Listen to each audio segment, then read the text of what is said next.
The old streets of Ravencrest City were shiny under the morning sun. King Adrian Blackwood was walking with his daughter, Princess Celeste. He was trying to forget the feeling in his heart. Princess Celeste had not said much in 3 years. This was because her mother had died from a sickness. No magic, not vampire magic, could make her better. Princess Celeste was 6 years old. She walked around like she was not really there.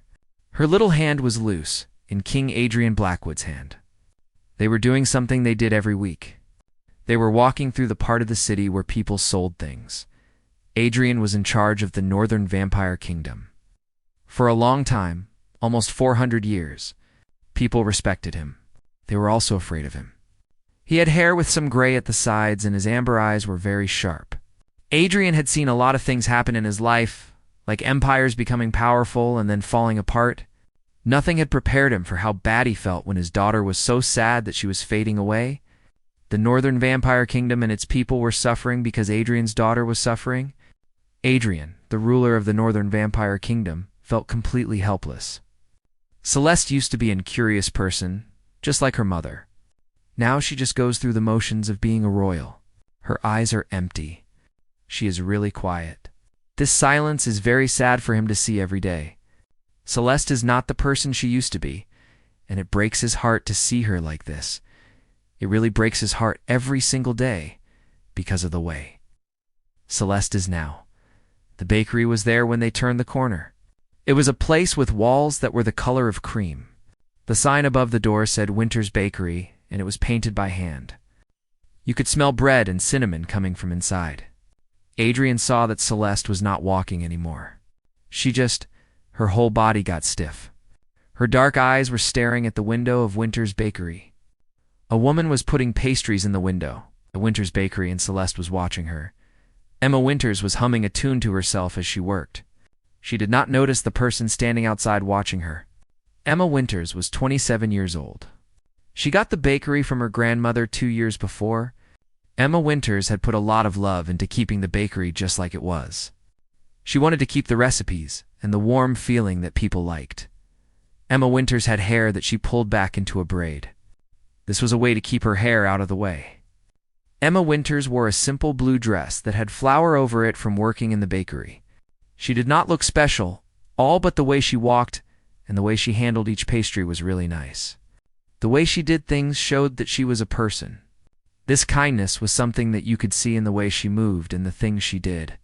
It was like it was coming from inside of her. Celeste made a sound that Adrian had not heard in a long time. It was a sob that came out of her mouth. Tears started falling down her face. She began to cry. Her hands were pressed against the window of the bakery. This left marks on the glass. Celeste's whole body started shaking because she was crying hard. The bakery window was all wet from her tears. Celeste was really upset. Adrian could see that she was crying very hard. Emma looked up away.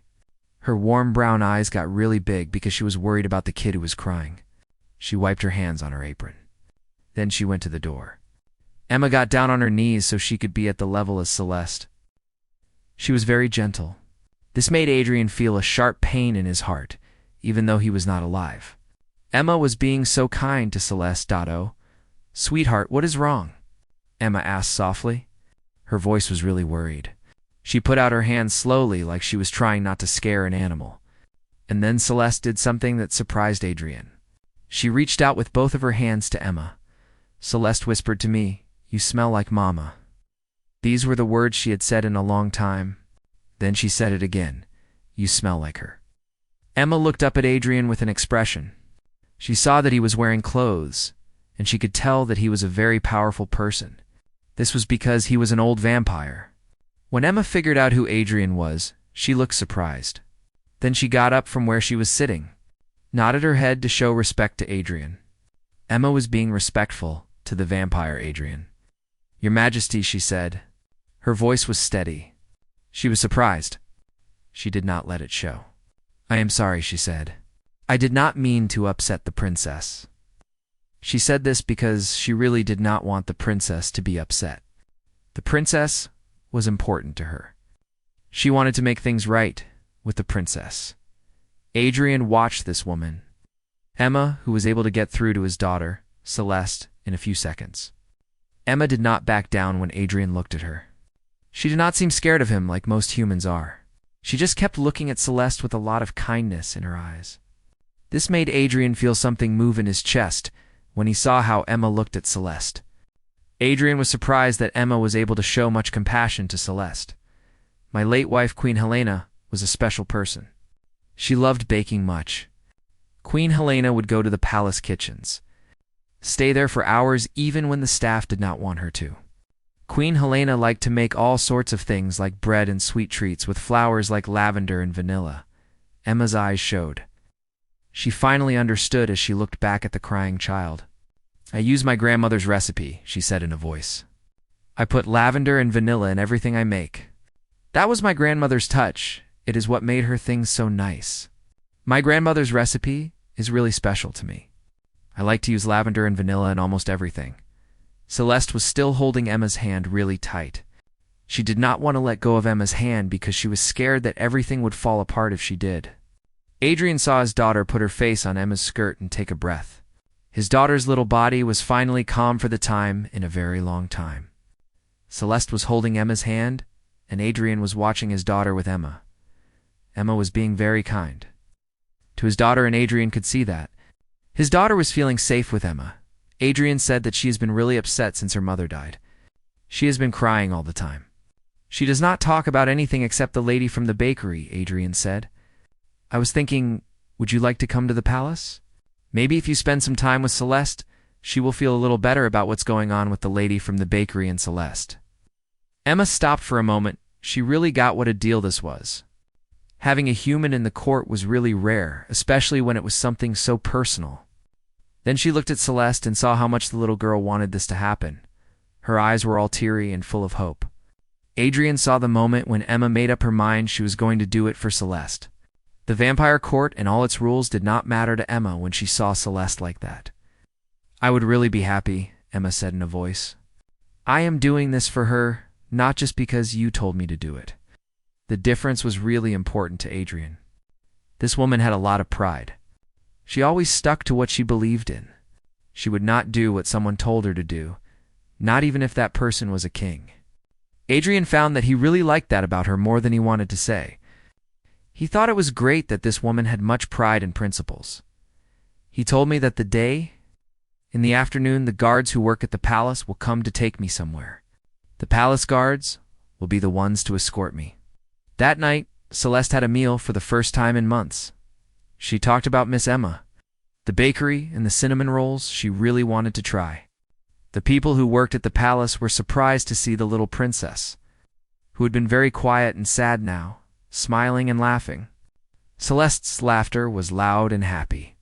It filled the halls of the palace, which had been quiet for a very long time. The palace staff saw Celeste, the princess, and they were amazed at how happy she was talking about the bakery and the cinnamon rolls. Adrian stood in his study for a time. After Celeste had gone to sleep, he looked out at the city lights, thought about what he had started. His main advisor, Lord Rothschild, was already worried about letting a human spend time with the princess. Lord Rothschild thought it was not an idea, and said so, talking about how it was not proper, and how Celeste might get too close to someone who would not be around. Adrian thought about what Lord Rothschild had said, and he thought about the princess, Celeste, and what could happen to her if she got too attached to this human. Adrian just could not forget the light that had come back to his daughter's eyes. The sound of her laughter was still fresh in his mind. If he was being really honest with himself, he could not forget the way Emma looked at Celeste with such kindness and real concern. There was no thinking about what she could get out of it, no trying to get just simple human kindness from Emma to Celeste. When Emma got to the palace the day, she had a basket with her that was covered with a cloth. Adrian saw her in the hall, where people come in. He noticed that Emma looked around at all the things, but she did not look too surprised. Emma wore a dress that was cream-colored. Her hair was braided nicely. She looked like she did not belong with all the fancy things around her, but at the same time Emma looked like she was supposed to be there. Miss Winters, he said to her in a formal way. The woman said, Your Majesty. She did a little curtsy. It was not a curtsy, and it did not look like she had practiced it too much. Emma said, "I brought cinnamon rolls." She lifted the basket up a bit. These cinnamon rolls were made fresh that morning. Emma thought that maybe Celeste would like the cinnamon rolls. Before Adrian could say anything, this little girl in a dress ran down the stairs really fast. Celeste ran to Emma, and Emma caught her. Emma spun Celeste around. Celeste laughed with so much happiness. Emma was holding Celeste. They were both happy. The little girl, Celeste, was having a great time with Emma. Celeste was so happy. "You came. You really came," she exclaimed. Her face was right against Emma's neck. "You smell like my mama." "You smell like her?" Emma's eyes met Adrian's over his daughter's head. They were full of tears that she did not cry. The girl's voice was so emotional that it really got to Emma. In that moment, Emma and Adrian understood each other. They connected in a way that they had not before. This was the start of something between Emma and Adrian. It was like a thread that tied them together. This thread could be what saves Emma and Adrian and his daughter, or it could be what causes all their problems. Emma and Adrian did not know what would happen. They both felt it. The thread of Emma and Adrian's connection was very strong. "Of course I came, little one," Emma said softly, setting Celeste down, but still holding her hand. "I told you I would come. I do what I say. I always keep my promises to you, Celeste." Adrian took them to the garden room. This room was full of sunlight. Celeste liked to have her afternoon tea. The servants had made some food for them to eat. What really got everyone excited was Emma's cinnamon rolls. When Celeste took a bite of a cinnamon roll, her eyes got really big. She looked very surprised. The cinnamon rolls were clearly something. Celeste was eating cinnamon rolls. She could not believe how good they were. "Papa, you have to try this. This food is really good. It tastes like the breakfast Mama used to make for us. Papa, it is like Mama's cooking. The taste is the same as when Mama made breakfast for us." Adrian took a roll from Emma's hands, which were covered in flour. Their fingers touched for a second. This touch gave him a surprise shock. Emma's eyes got a little wider, so she must have felt it too. He took a bite of the pastry. Then a lot of memories came back to him.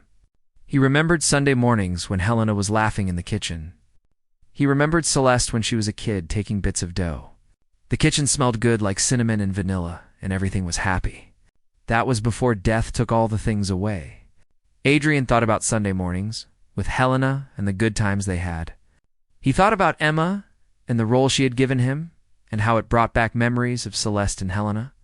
The smell of cinnamon and vanilla reminded him of the times before everything changed. "This is really something," he said, his voice shaking with feelings he had not let himself feel for a time. Emma smiled. You could see the sadness in her eyes. It was like she knew that the things she baked brought back a lot of memories. Emma said, "My grandmother always told me that food is a way to show love. When we take the time to bake something, we are giving people comfort that they can feel after a long time." Emma and Celeste spent 2 hours together on that afternoon. Emma asked Celeste about her dolls, what she was learning, and what stories she liked best. Emma listened to Celeste carefully, and she treated Celeste like a regular kid, not like a princess. Celeste really opened up when Emma talked to her like that. She started talking and laughing and just being a happy 6-year-old of being so sad all the time. Celeste felt like she could be herself around Emma, and that made her feel really happy. Emma made Celeste feel seen and heard. That was really important to Celeste. Adrian stood back, looked at Emma.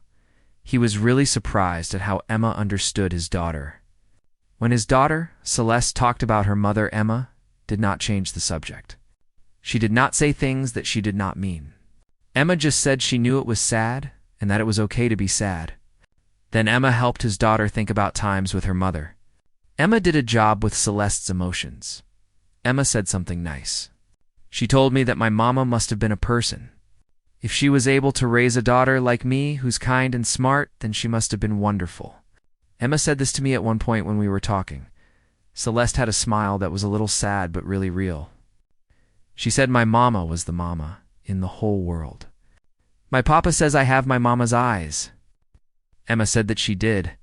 She gently moved a piece of dark hair out of Celeste's face. She did this with much care that it made Adrian feel a lump in his throat. "You have eyes, Emma," told Celeste. "They show that you are a brave and loving person," Emma said to Celeste. When it was time for Emma to go away, Celeste's face fell apart. Emma was really important to Celeste. "Will you come back to us?" Celeste asked. "Please say that you will come back to see us again." Celeste really wanted Emma to come back. Emma got down to Celeste's level, held her small hands.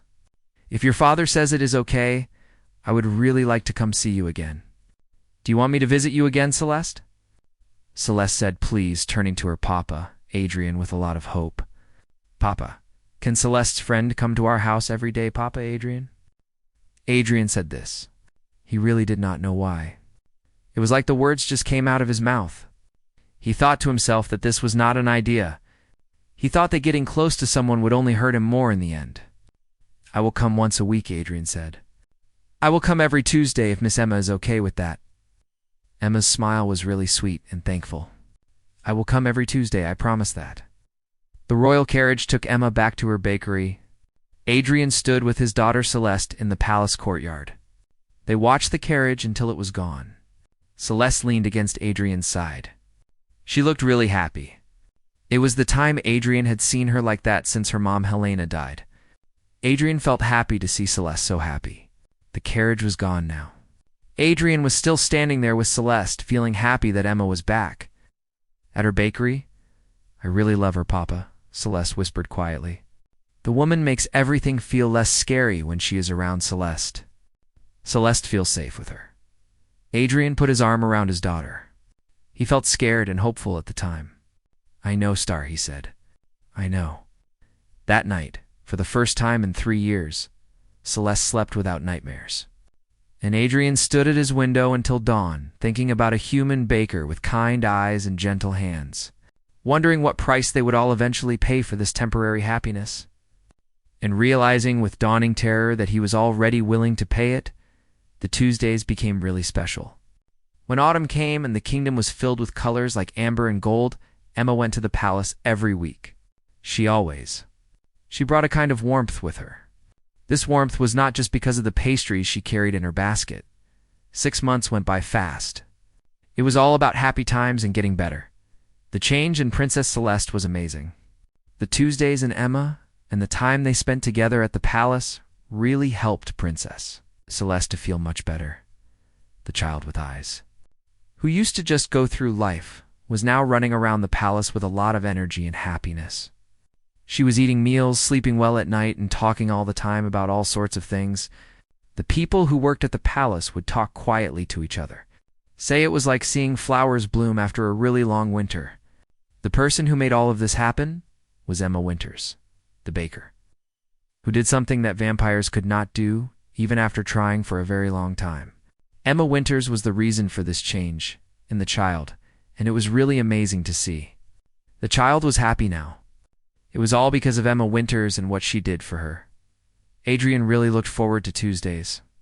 It was a feeling that excited him and scared him at the same time. At first, he kept away from Emma and Celeste. He let them have time together while he took care of things in the kingdom. Then something changed. Adrian found himself wanting to be around them. Emma made it easy for him to join in. She would ask him what he thought about the story they were reading. She would ask for his help to pick flowers in the garden that were too high for her to reach. Tuesdays became special because of Emma and the way she included Adrian in everything they did. Adrian liked being around Emma and Celeste on Tuesdays. The man did not even notice when it happened. He found himself spending whole afternoons with those people, and those afternoons with them had become the best parts of his life. He looked forward to the time he spent with them, and those hours with them were really special. The afternoons with them were the times in his very long life. Emma was really different with him. She did not get scared of him like everyone else did. She also did not try to impress him or think about what she could get from him. Emma liked to talk to him about books. Sometimes she did not agree with the way he was bringing up his kids. She would say something when he started acting like a king and not like a person. One time he would not let Celeste skip her lessons on manners so she could go to a party in the garden. Emma got really upset with him, took him aside. She was really angry. Her eyes showed it. Emma told him what she thought about what he did to Celeste. Emma said to Adrian, "The girl is 6 years old. Adrian, she needs to be a kid, not someone who has to be perfect all the time. Adrian, let the girl have some fun while she can, you know? Just be a kid and enjoy life. She is a little girl, Adrian. She should get to have fun." The casual way they said his name really surprised him. It was a personal thing, something that had not happened to him since he knew Helena. He said, "I am getting her ready for the things she will have to do when she takes over," in a voice. Emma said, "She has a lot of time to learn about being responsible. She can only be young for a while. Do not take that away from her just because you are scared. To see her happy, you are scared that it will remind you of what you lost, and that is not fair. To her, she should be able to be carefree. She's young, and you should not stop her from doing that." The words really hurt Adrian because they were true. Adrian was so focused on keeping Celeste safe from getting hurt in the future that he forgot to make her happy. Emma could see right through Adrian's defenses. She did it in a way that made him feel uncomfortable. She would not let Adrian hide behind the fact that it was his duty to protect Celeste and that he had to keep a distance from her. Adrian had been trying to do that for a time. The words of Emma made him think about what he had been doing to Celeste. Adrian was protecting Celeste. He was also keeping her from being happy. The way Adrian and his family got along changed after they talked. Adrian started being a part of their Tuesdays. He was not just watching, he was part of the family. Adrian learned how to braid Celeste's hair. His fingers were not as good at it as Emma's fingers were. He played games with Celeste, and she laughed a lot. Adrian even went to the kitchens in the palace with them. Emma taught Adrian and Celeste how to knead dough. This was something that helped them relax. Adrian and Celeste liked doing this with Emma. Emma said to Adrian, "You are really bad at this." She was joking with him because he was having a time with the sticky stuff. Emma put her hands on top of Adrian's hands, showed him how to do it the right way. Even after she walked away, Adrian could still feel the warmth of her hands on his. The sticky mass was still a problem for Adrian. With Emma's help, he was getting better at handling the sticky mess. The man said, "I am a king, not a baker." He did not sound really upset. His voice was light. He felt something that he had not felt in a time. It was happiness. The king felt happy. Emma said this quietly. Even kings need to know how to make things with their hands. They cannot just tell people to do everything for them. Emma thinks that people should be able to create things on their own. Not everything can be done by giving orders. Even kings have to do some things themselves. The truth of Emma's words really hit him hard. He had been in charge for long, using his power and authority to get things done that he had forgotten. How good it feels to make something nice just by trying hard. Emma helped him remember what it is like to be a person, not just someone with a big title or a lot of power. She showed him how to just be a man like anyone. Emma made him think about what's really important, and it is not just being powerful, it is being a good person. The people who worked at the palace saw that the king was different. Now, the king smiled a lot often. He laughed when his daughter did funny things, and he looked younger even though he was really old. The people who worked for the king really liked Miss Emma. She was nice to them. She would often go to the kitchen to help with the cooking, even when people said she did not have to do that because it was not something someone like her should be doing. The important people at the palace, the noble court, did not like Miss Emma as much. Lord Rothschild, the person who advises Adrian, came to him a lot with his worries. He said, "Your Majesty, people are talking about this much that we cannot pretend we do not hear it. The people at the court think that you have started to care about the woman in a way that is not right for someone in your position, Lord Rothschild. And the court are worried about your relationship with the human woman." Adrian's face did not change as he looked at the papers for his business deals in his study. "Miss Winters has been a help to my daughter as she gets better. My daughter getting better is the thing that is important to me." Rothschild pressed the issue. "Is it what everyone thinks it is?" He said that people have seen them spending hours alone together. They have seen the way Rothschild looks at her. It is very clear that he has feelings for her.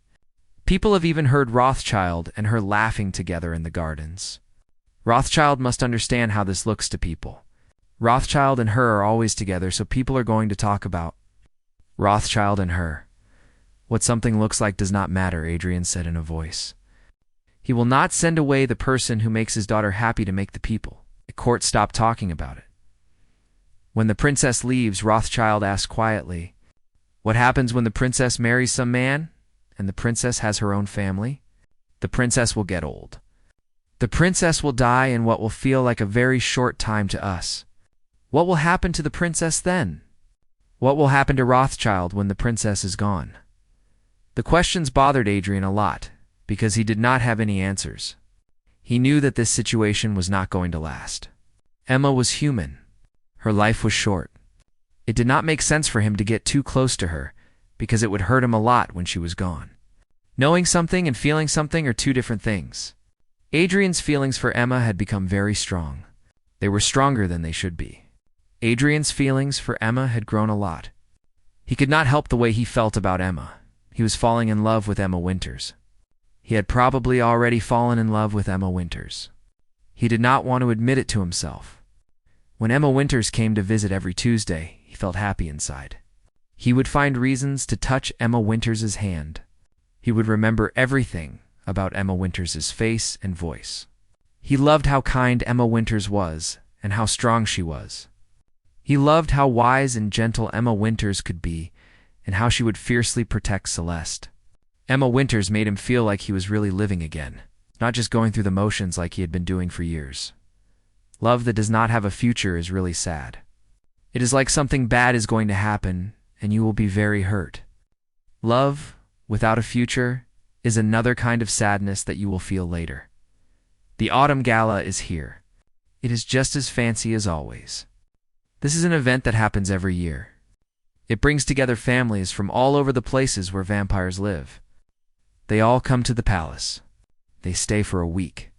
They do all sorts of things. Then at the end of the week, they have a big party. Celeste has to go to this party because it's part of what she needs to learn to be a good royal. She needs to learn how to deal with all the families and their relationships with each other. The Autumn Gala is a deal, and Celeste has to figure out how all the vampires get along with each other. Celeste said she did not want to go. This was during their visit on Tuesday, 3 weeks before the event. "I do not want to go," she said. She looked really upset. "All the other kids will have their mothers and fathers with them," Celeste said. "I will only have Papa with me. He will be talking to people the whole time. I will be standing there all by myself." Emma's eyes met Adrian's across the garden table where they were having tea. She looked at him with understanding and sympathy. He also saw something in her eyes that made him stop breathing for a moment. Emma's eyes really got to him. He felt like she understood him, and that meant a lot to Adrian. Emma was looking at him with a lot of feeling. It was not just sympathy, it was something. "Emma said to me, 'What if I came with you?' She said this slowly and carefully.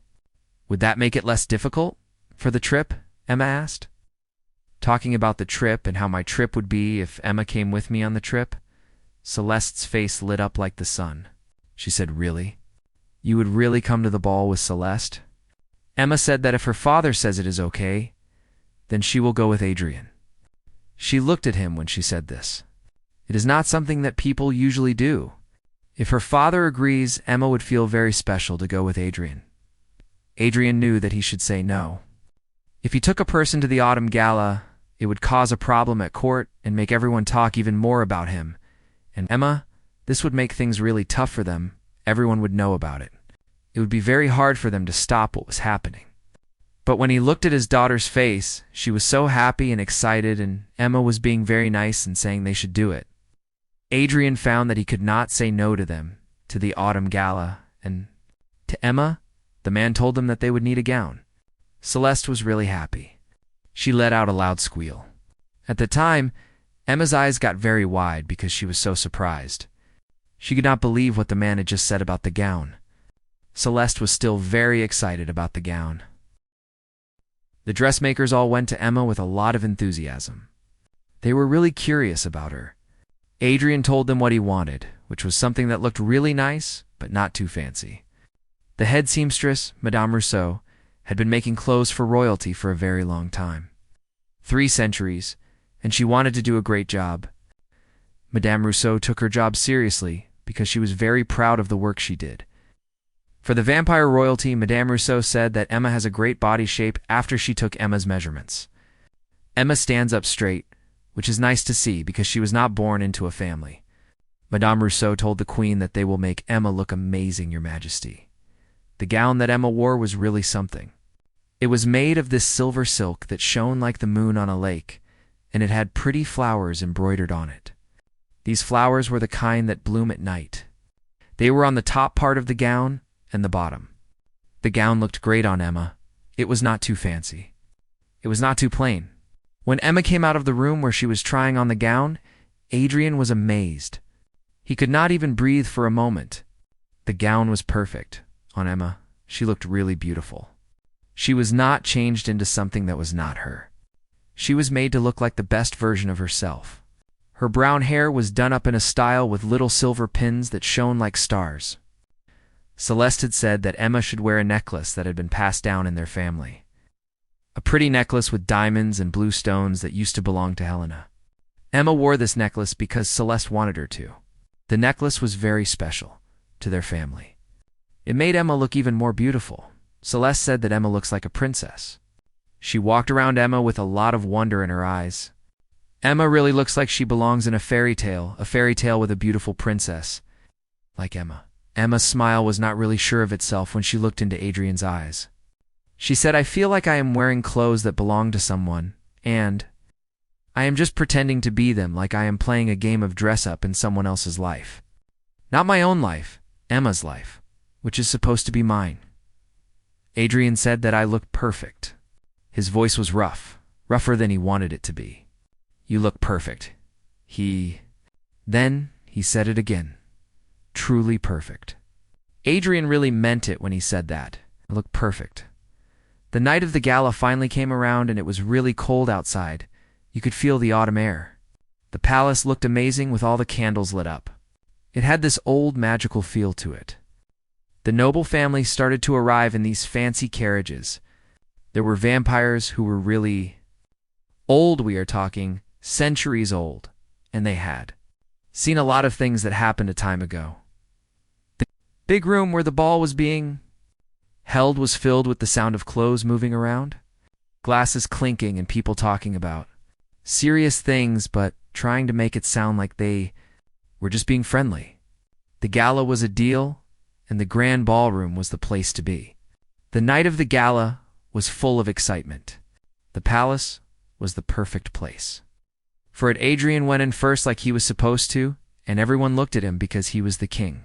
Then they announced Celeste. She looked really pretty in a pale pink dress with flowers in her dark hair. After that, there was a pause. You could tell everyone was waiting to see what would happen next. Then Emma came in. The room was so quiet it felt like everyone was holding their breath when Emma walked in. The herald said Miss Emma Winters, companion to Princess Celeste. The ballroom fell completely silent. Every single vampire in the room turned to look at Emma as she walked down the staircase with her head held up high and her hand firmly on the railing. Adrian looked at all the faces, saw how they changed from being surprised to being curious, to judging her and then trying to figure things out. He saw the moment when people started to believe the rumors for sure. The king had really brought his lover Emma to the autumn gala. The king was with Emma. At the autumn gala, Emma got to the bottom of the stairs. Right away, she went to Celeste. Celeste grabbed Emma's hand. You could tell she was really relieved. Then the whispering started. It spread through the crowd fast, like when a fire gets out of control. A human at the autumn gala? How unprecedented. The king is totally crazy about this woman. I mean, the king really likes her a lot. People are talking about how much the king's in love with her. The king just cannot stop thinking about her. The poor princess clings to her like a substitute mother.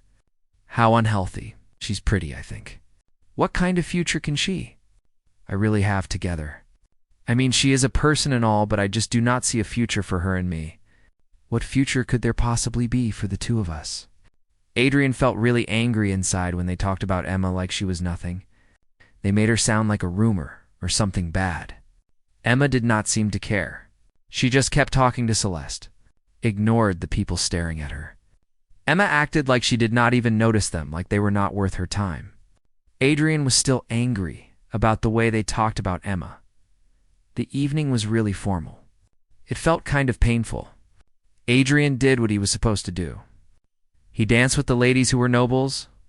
He talked about the kingdom with the lords who were visiting. He could not stop looking at Emma.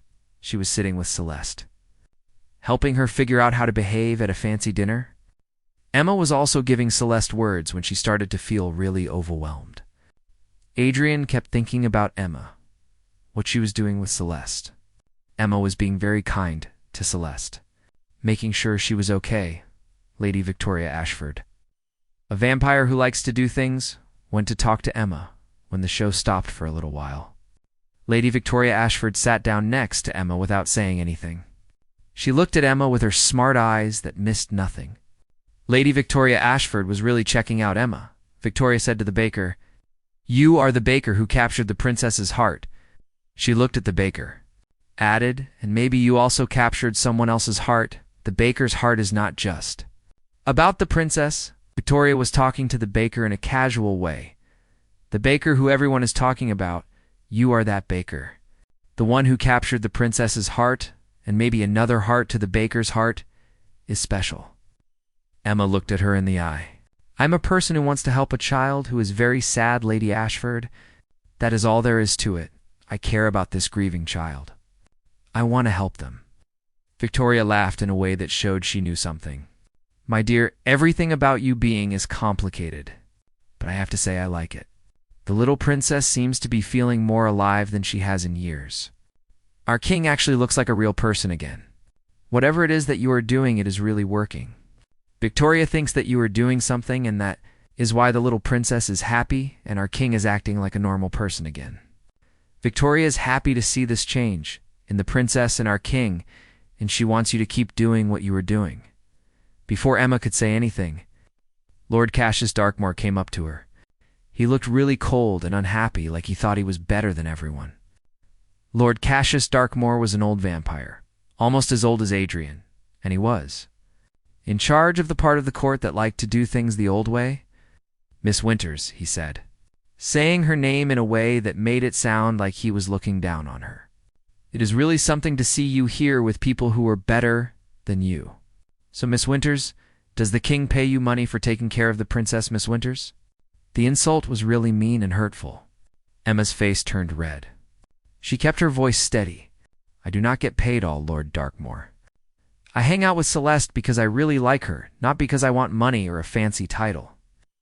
Cassius went on to say, "You really are very innocent." He then asked, "Do you not want to improve your position?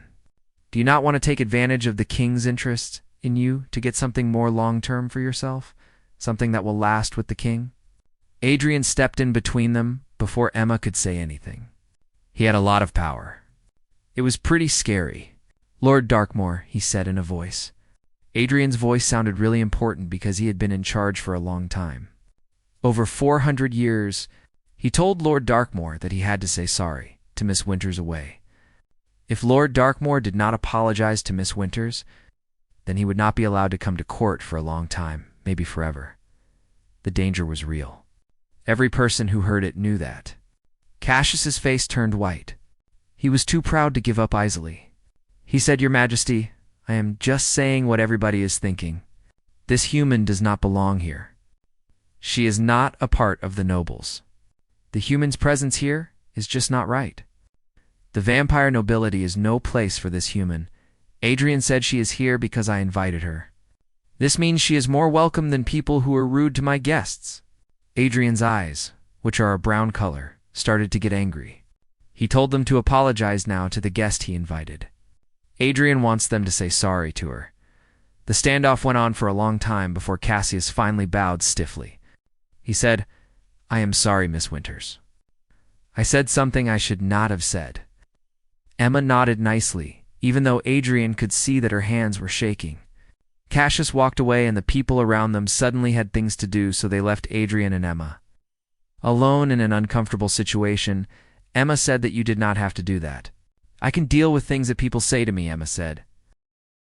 Adrian said, "You really should not have to do that." He looked around. added not here, not anywhere else either. Adrian and Emma looked at each other. They just kept looking.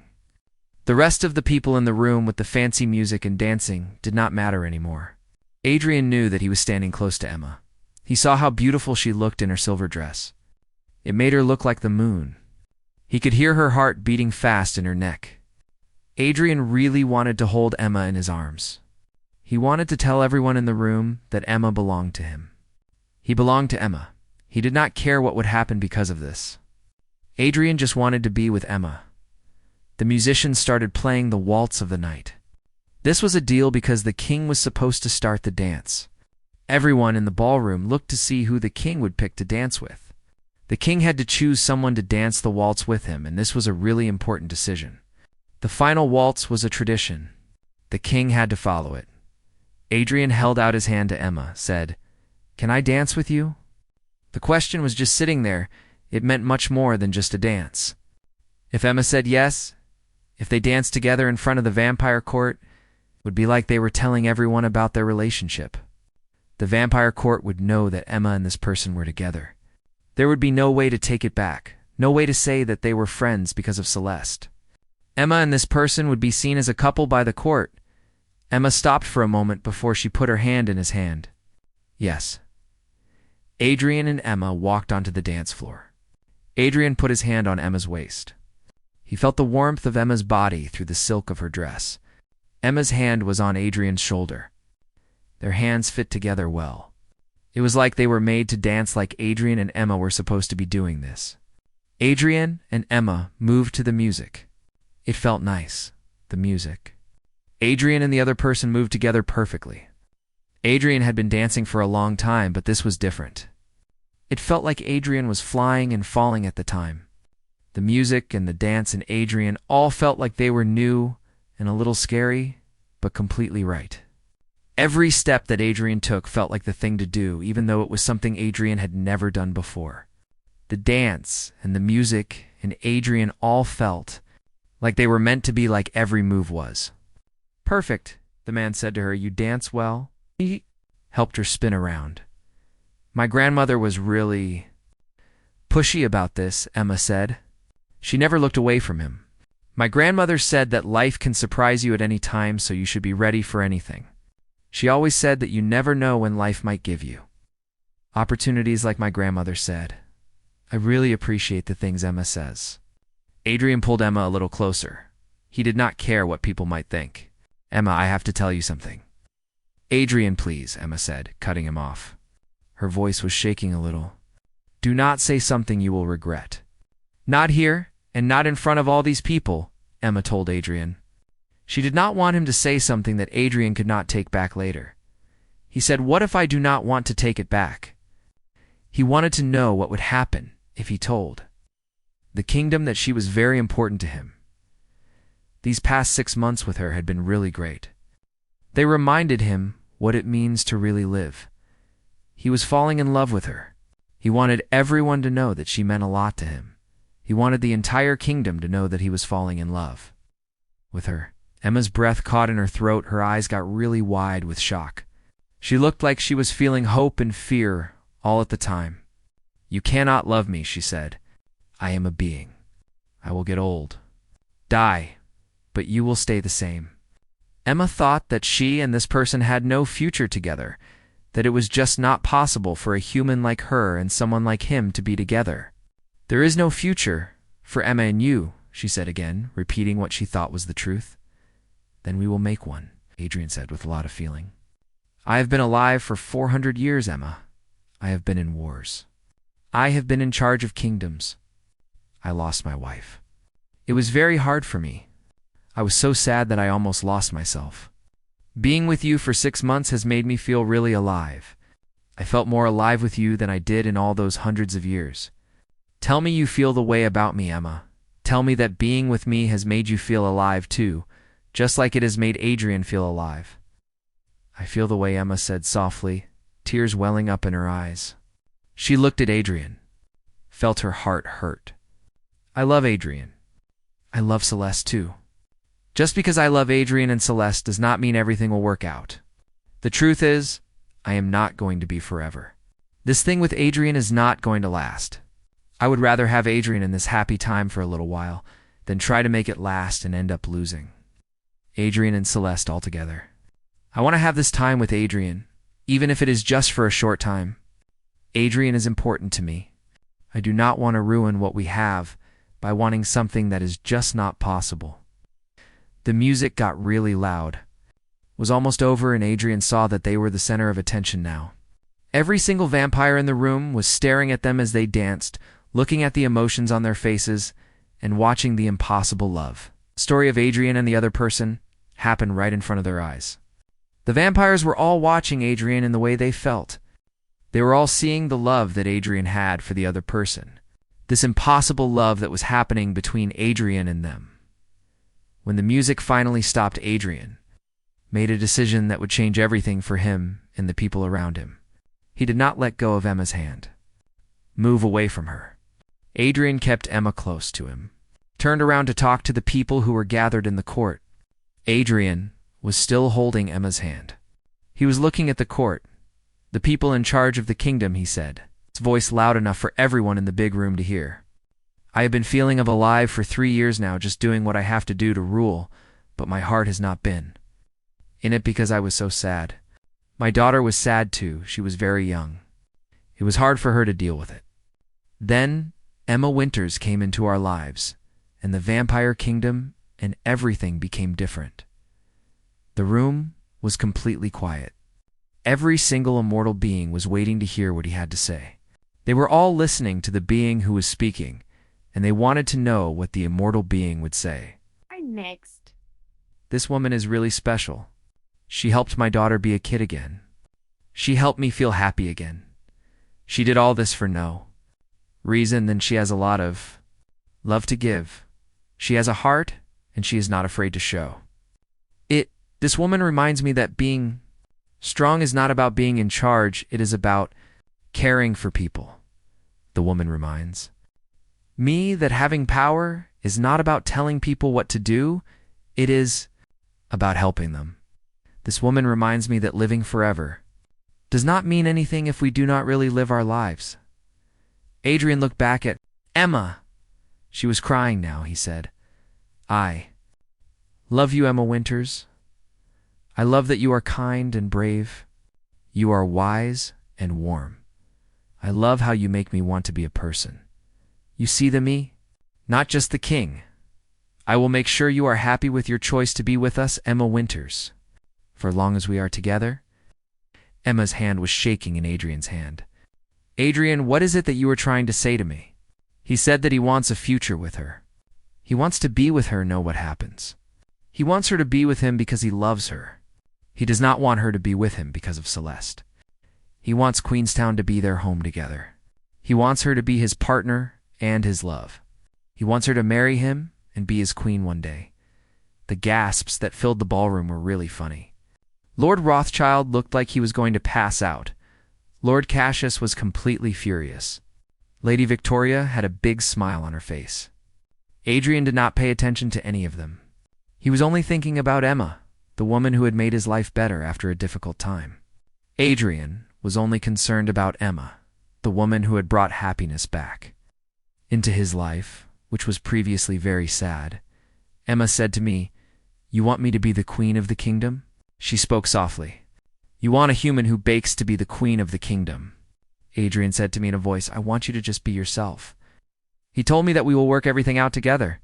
Adrian needs to know if I really want to be with him, if I want us to be together. Emma looked around the ballroom. She saw all the shocked faces and people frowning at her. This was a bad situation that Adrian had just made. Then Emma looked over at Celeste and Lady Victoria. The little princess was jumping up and down. She was so excited. You could see the hope in her eyes. She was really happy. Emma looked at the ballroom again, at the Emma situation, at what Adrian had done. Then she looked back at Celeste and the little princess, at the hope in the little princess's eyes. "Yes," Emma said, finally turning back to Adrian with a smile. The smile was so bright it made all the candles in the palace look dull. "Yes, I want this," Emma said. She wanted Adrian and Celeste and the life they could have together. It scared Emma. She still wanted it. Emma wanted it much that she was willing to face her fears. "I want you and Celeste in whatever future we can build together," Emma said to Adrian. This made her very nervous. Emma knew it was what she wanted. Adrian pulled Emma into his arms. He finally did not care what people thought. He kissed Emma in front of the vampire court. Emma felt happy. She put her arms around Adrian's neck. She had been alone for a long time, but when Adrian held her, Emma felt like she was home. The vampire court was still there. Emma did not notice because she was too busy kissing Adrian. Emma loved the way Adrian made her feel when he kissed her. Adrian kissed Emma like he really meant it. Emma felt the same way about Adrian. When they finally broke apart, the ballroom just exploded. Some people were clapping, some people were really upset. Everyone was completely shocked by what they had just seen. Even with all the noise, Adrian heard one thing really clearly. It was Celeste's scream as she ran across the dance floor and threw her arms around Adrian and the other person. Celeste was totally thrilled and she just ran to them and gave them a hug. "Is Miss Emma going to stay with us?" Celeste asked, looking at them with a face and feeling hopeful. She really wanted Miss Emma to stay. Adrian got down on his knees. Put one arm around Emma. He pulled his daughter close to them. He said, "If Emma says she will marry me, then yes, little star. We will be together forever, with Emma and our daughter. Then she has to say yes." Celeste said, looking at Emma with eyes that really wanted her to agree. "Please say yes, Emma. Please be my mama. I really want you to be my mama." Emma's tears were falling down now as she looked at this child she had come to love much. Oh, this child! Nothing would make Emma happier. Emma will marry this child's father. Emma will stay with this child forever if she can. Emma says yes to all of it because Emma loves this child. The three of them stayed there on the ballroom floor, all wrapped up together. The vampire court was watching them, whispering to each other, trying to make sense of what was happening. Adrian did not care about what people thought or about the ways of doing things or about the big mess he had just made. What mattered to Adrian was that Emma was warm, in his arms, and that he could hear Celeste laughing, unreal sound. Now because of this the future looked different. That was all that mattered to Adrian, the future of Emma, the future of Celeste, and the future of the three of them together. Lord Rothschild came to talk to the Queen after things had calmed down a bit. He looked very serious. "Your Majesty, we have to talk about what this decision means. There are rules we have to follow, special ceremonies. We have to think about Miss Winters and the fact that she is human and will die one day. The decision we made will affect Miss Winters' life and her mortality. We need to consider all of these things, including the rules and the ceremonies and how they will impact Miss Winters and her mortality." Tomorrow, Adrian said firmly. He did not let go of Emma and Celeste. Tonight is for having a time and celebrating, not for talking about politics and serious things like that. Even as he said this, he knew the truth that Emma and he would have to deal with. Emma is a human and humans do not live forever. They cannot be queens. Emma and he will have to talk about this later. They will have to make some tough decisions, about changing who they are and giving something up. They will have to think about what love means to them. If it is worth it. For now, though, they had this moment. This perfect, impossible, beautiful moment where love had conquered ancient tradition and a baker had become a future queen. Whatever came next, they would face it together. The morning after the autumn gala was really cold and gray. It was like the whole world was sad. The people in the palace council chamber were feeling down too. Adrian was sitting at the head of the table. Emma was sitting next to him. She was wearing a dress that she wears in the morning. It was very different from the dress she wore the night before. Celeste wanted to be at the meeting. Adrian told her it was better if she stayed with her governess. He said some things are for grown-ups like Adrian and Emma. The autumn gala was still on everyone's mind. Adrian and Emma were talking about what happened at the autumn gala. The council members walked in with faces that showed they were not happy. Some of them looked like they had given up while others looked really angry. Lord Rothschild sat down in his chair and you could see the worry on his old face.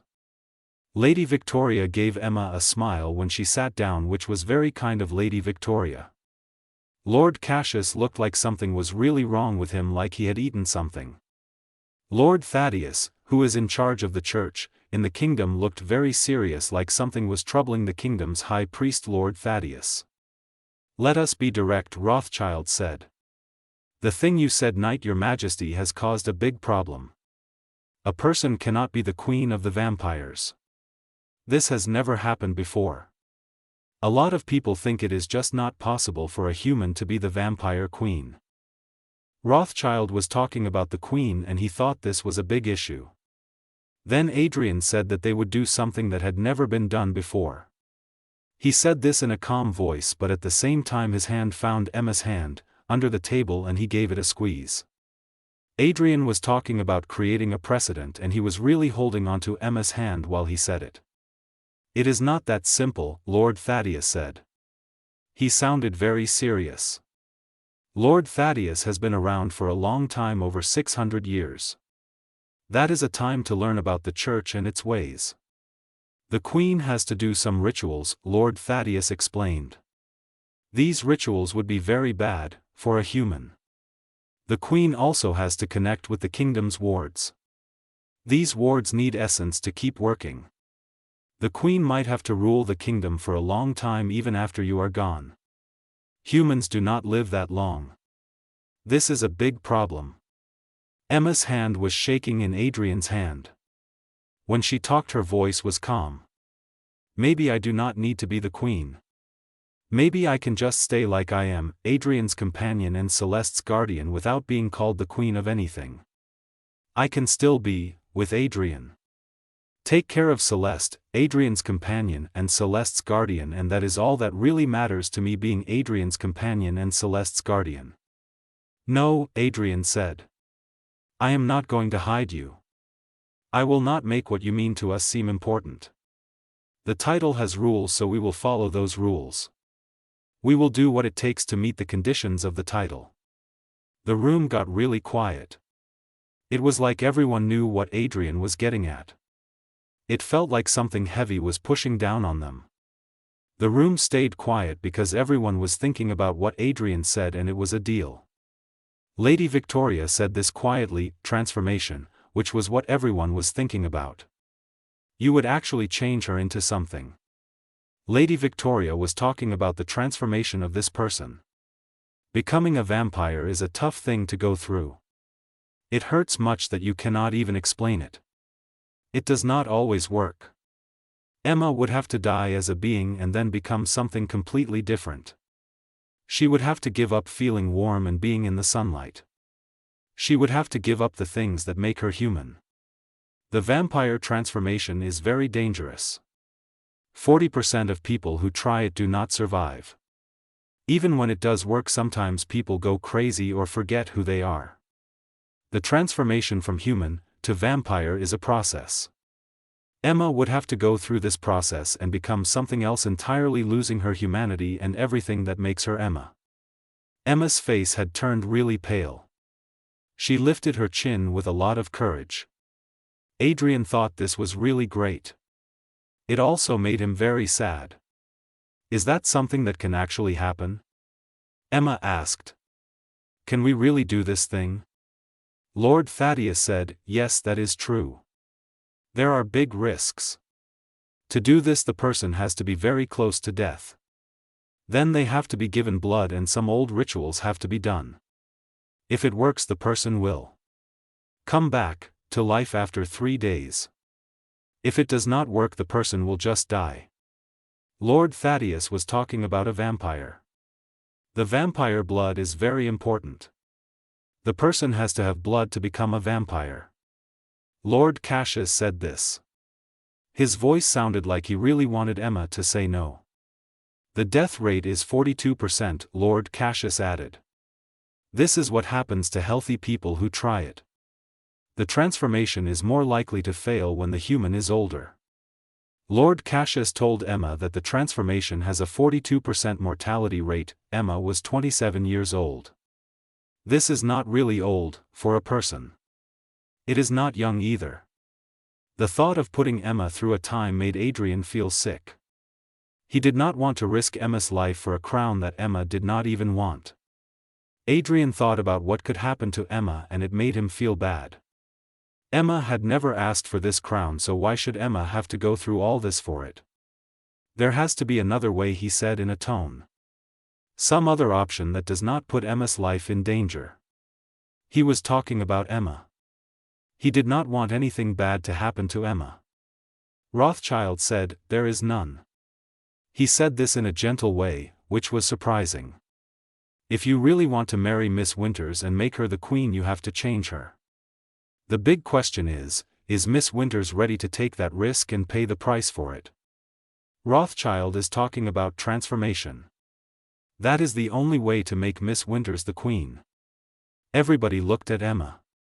She was sitting still. Her face did not show anything, even though Adrian could tell she was really scared. He could smell the fear in the way her heart was beating faster. Emma did not say anything for a time. Then Adrian squeezed her hand. He wanted her to say no, to choose to be safe of doing something that could be very bad, for Emma. Adrian wanted Emma to pick safety over something that could really hurt Emma. Emma asked finally, "May I have some time to think about this decision? This decision is not something that I want to make. I need a time to consider the decision because the decision is very important to me." Adrian said, "Course," right away. He felt relieved. "Take all the time you need," Adrian said. "There is no rush," Adrian told him. Even as he spoke, he knew that time was not on their side. Emma would get older while he stayed the same. Every year that went by would make it harder for her to change. It would be more likely that something would go wrong. They were making the most of the time they had. Soon they would have to make a tough decision. They would have to choose between things that seemed impossible for Emma and him to do. Time was the enemy of Emma and him. The council meeting was over. They did not come to a decision. This meant Adrian and Emma were left by themselves in the room. Emma looked really small in the chair. She seemed fragile too. It was pretty clear that she was not like the others in that room. The room was made for people who would live forever. Emma was not like that. She was human. That made her vulnerable. Adrian and Emma were still in the council room, the two of them, and it was a pretty strange feeling. The council meeting was supposed to help them figure things out. It did not do that. Now Adrian and Emma had to deal with the fact that they were alone and the council was not going to help them. Adrian said he was sorry. He pulled her into his arms. "I should not have said that without thinking about what would happen," Adrian said. "I have put the woman in a bad spot. The declaration was a mistake. I made a mistake when I made the declaration without thinking it through. The woman is now in a situation because of my declaration." Emma's arms wrapped around him. This was really nice because it made him feel her warmth. It made her think about all the things she would miss if she decided to change. She said, "You spoke from your heart. I would not want you to regret that." Emma thought about what would happen to her if she changed. She did not want him to be sad about what he said. Emma wanted to make sure he was okay with what he told her. The man spoke in a tone. "Now you have to decide between being human and being with us," he said. "This is a bad decision and it is all my fault that you have to make it. You have to choose between your humanity and a future with the people, like us." "Adrian, look at me." Emma pulled back. Her brown eyes were serious and calm. "I knew what I was getting into when I said yes to Adrian Knight. I did not know all the details. I knew that loving a vampire king, like Adrian, would require me to give up some things. The question is, are the things I have to give up worth what I get from loving Adrian, a king?" Adrian said this to me, "Your life is not worth a crown." He said it in a fierce way. Adrian was really serious when he said that my life is not worth a crown. No, Emma said. I think it could be really great to have a family. I mean a family with a daughter who really needs me, a man that I love and the chance to build something beautiful together. That is what I am thinking about, not all the politics stuff or fancy titles. Having a family is what matters to me, a family, with a daughter who needs me and a man that I love. Over the 3 days Emma did what she usually did. She went back to her bakery. Started working again. She filled orders. Talked to the people who lived nearby. They had no idea that Emma, their baker, had just been asked to marry the vampire king. Emma walked around the city feeling the sun on her face. She breathed in the air. Smelled the autumn leaves. This made Adrian feel sad because he loved Emma and the vampire king was in love with her too. Emma felt happy when she was walking around the city.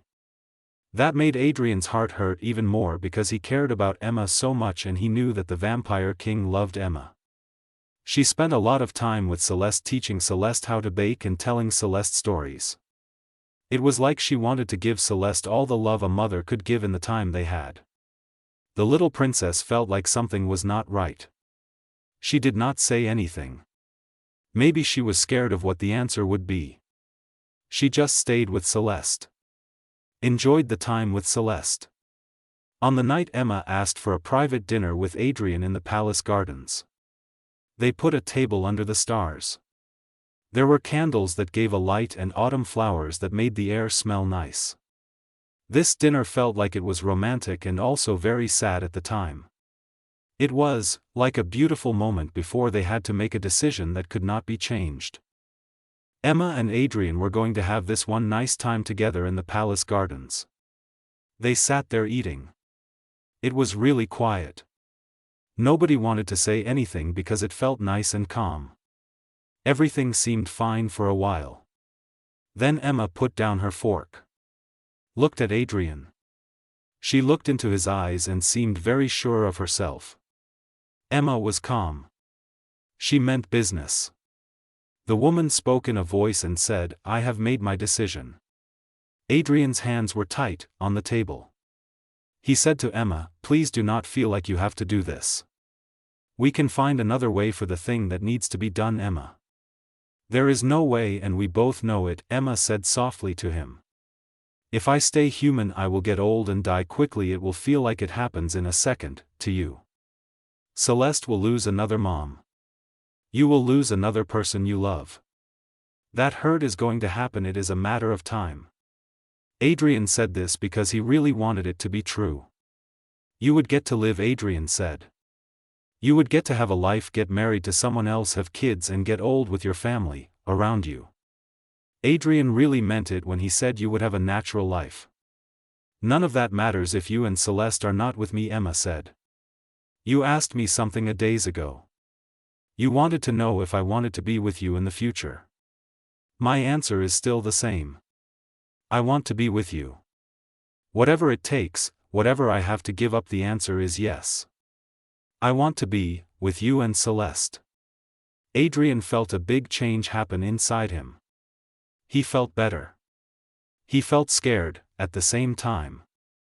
"You are choosing to change." Emma said, "I am choosing love. The change that happens to me is something I have to deal with because I choose love." Emma thinks that love is worth it, so the transformation is the price Emma pays for love. He said to Emma, "You could really die if you do this, Emma. The death rate is very high, Emma. 42% of people who try this do not make it, Emma. That is half of all people who attempt this, Emma." Emma's smile was really brave even though you could tell she was scared.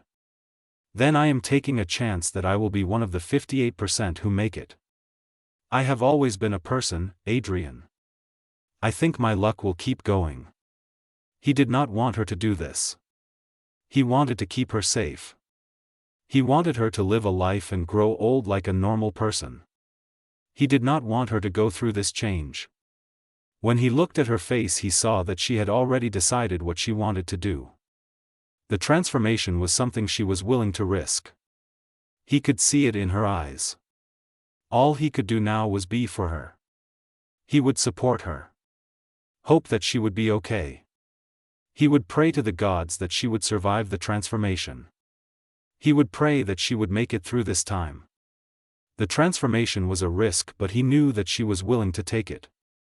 He would be there for her no matter what happened to her. It took 2 weeks to get everything ready. Lord Thaddeus wanted to make sure they did the ritual right, so he looked at old books. Lady Victoria, who had become a friend to Emma even though nobody thought they would get along, helped Emma get ready for what was coming. Lady Victoria helped Emma feel better in her mind and body. Adrian was with Emma all the time. He wanted to remember everything about Emma, like the way she smiled and the way she laughed, in case this was the time they would be together. Adrian and Emma spent every moment they could together. Adrian tried to remember every little thing about Emma's life, about the things that made her human, because he was afraid these might be their last days with each other, and he wanted to hold on to the memories of Emma. The night before everything changed, Emma wanted to be with Celeste. They sat together in Celeste's room, surrounded by all her dolls and books and the nice messy things from when she was little. "Miss Emma," Celeste said in a quiet voice, "are you scared of something?" She looked at Miss Emma with eyes waiting to see what she would say. Miss Emma was usually very brave. Now Celeste was wondering if Miss Emma was scared too. Emma pulled the child into her lap. Held the child close. The child was upset. Emma was upset too. "Yes, child," Emma said. "I am very scared. The child and I are very scared." "So you are doing this thing? I do not understand why you are doing it." "You are doing it. That is what I do not get. Why are you doing this thing?" "I really love you and your father much that I am not afraid of what might happen," Emma said. "The people we care about are worth being brave for. Sometimes we have to be strong for the people we love, like you and your father." Celeste was quiet for a moment, then she said, "My mama was really brave too. When my mama was dying, my mama told me to be strong and remember that love for my family and my mama does not end." "Do you think my mama knew that you would come to see us?" Emma's throat got all tight with feeling. "I think your mama loved the baby you much that she asked the world to send someone to help take care of the baby you. Maybe I was the one the world sent to help take care of the baby you. Maybe I was the help the universe sent for you to take care of you." Celeste said this to Emma in a strong voice. She held on to Emma's dress with her hands. "You have to make it through this," Celeste told Emma. "Mama sent you to me. I do not want to lose you like I lost Mama." Adrian stood in the doorway. Saw them holding each other and crying. His heart was breaking into pieces. He knew that tomorrow was a day. Tomorrow would make all their dreams come true, or it would take everything away from them. Adrian felt thinking about what could happen to them tomorrow. The people he cared about, they would get everything they wanted or they would lose it all. The ritual to change Emma took place in an old room deep inside the palace. This room was made from old stone and it had special symbols on the walls to keep everything safe. These symbols had been there for a long time. Emma was lying on a table. She was wearing a white dress and her face was very pale, but she looked calm. Adrian was kneeling next to her. His hands were shaking a lot as he got ready to do something that would take Emma's life away. This was very hard for him because he really loved Emma. Lord Thaddeus said some words in an old language. He was asking for help from powers that existed before people even had cities. Lady Victoria and Lord Rothschild were there to see it happen. They looked very serious. Celeste was not allowed to be. She did not have to see the thing that was going to happen to Lord Thaddeus and the dark powers he was calling on. Lord Thaddeus and the dark powers were about to do something. Adrian said, "Are you really sure about this?" He asked this one last time. His voice was shaking when he said it. Emma reached up. Touched Adrian Blackwood's face with her gentle fingers. "I am certain that I love Adrian Blackwood," she said. "I love Adrian Blackwood in this life. I will love Adrian Blackwood in whatever comes next." He told her that he loves her, Emma Winters, in a quiet voice. He said it like he really means it. He also said, always, which makes me think that he will love Emma Winters forever. He put his teeth into her throat softly as he could, but there was no soft way to take a human life. Emma made a noise because it hurt so much her body became very stiff, and Adrian had to make himself keep going even when he really wanted to stop. Adrian drank a lot of her blood. He felt her heart beating slowly, her body getting colder. Her life was going into him. Emma's life was going into Adrian. When Emma's heart was barely beating, he bit into his wrist and pressed it to Emma's lips, giving Emma his ancient vampire blood. This was a strange thing to do, but he had to do it. The magic that Lord Thaddeus was doing with his chanting was getting louder and louder. The room was filled with this powerful magic. It was binding Emma's soul, which was fading away to the vampire stuff that was now inside Emma's veins. This vampire essence was flowing through Emma's body. It was changing her. Her eyes closed all the way. Her chest was not moving all. For one bad moment Adrian thought the woman he loved was dead. He thought the transformation did not work and that he had killed her. Adrian thought about the woman he loved being gone. Then Emma's body started shaking hard. She was lifted off the altar as this big change took over. Adrian was holding her down. He was saying things to her, but she could not hear him because her body was going through this huge transformation. Her human self was disappearing and something new was trying to come out. It was not a sight. It was not like those nice stories people tell. Emma was crying out in pain. Her body was falling apart and putting itself back together again. It was a painful thing, for her. It felt like hours had passed. It was only a few minutes. She became still once more. The girl's skin looked really pale, like she was already gone. She was not breathing all. The girl was dead, but her body was still doing something. It was not finished dying. The girl was dead. The girl's body was still dying. Lord Thaddeus said this quietly. The girl needs to rest for 3 days. This is how long it takes for the transformation to be complete. If the girl wakes up on the day, then she will be okay. She will have made it through. If she does not wake up on the 3rd day, then the transformation did not work. The girl will be gone. Lord Thaddeus is talking about the transformation of the girl. The transformation of the girl is very important. The girl must rest for 3 days for the transformation of the girl to complete. Adrian picked up Emma's body, took her to the room where she would rest. He put her on a bed covered with silk and flowers. She looked like someone who had passed away. Her face was very calm and quiet. It did not show if she was still alive or if she had already died. Adrian looked at Emma's face. It seemed peaceful, like she was sleeping. The white silk and flowers made her look like she was ready to be buried. For 3 days Adrian did not leave Celeste's side. He just sat there in the room holding her hand, which was really cold, and he was waiting to see if there was any change in her.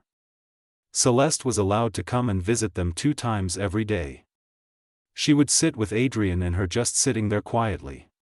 You could see the fear and hope on her little face. On the day Emma's body started to look different. Her skin became really pale. It was like marble, like the skin of a vampire. Her nails got a little longer. When Adrian gently opened her mouth, he saw that Emma was growing fangs, just like a vampire. Emma was really changing into a vampire. Adrian could see the fangs in Emma's mouth.